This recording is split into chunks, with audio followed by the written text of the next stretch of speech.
శ్రీమతే రామానుజన్ మహా అందరికీ దాసోహమండి. ఈరోజు ధనుర్మాసంలో 2వ రోజు. ఈరోజు పాసరంలో గోదాదేవి వారు ఈ వ్రత సమయంలో చేసేవి చెయ్యనివి చెప్తున్నారు.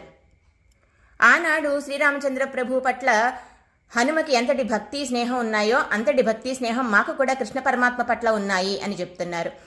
విశ్వామిత్రుడు శ్రీరాముని నిద్రాకాలిక సౌందర్యాన్ని చూసి ముగ్ధుడైపోయి ఆయన్ని మేలుకొల్పడానికి వచ్చి ఎలా అయితే మరిచి మంగళం పాడారో అలాగే మేము కూడా క్షీరాబ్దిలో యోగ నిద్రలో ఉన్న పరమాత్మ పాదాలకు మంగళం పాడతాము అంటున్నారు గోపికలు.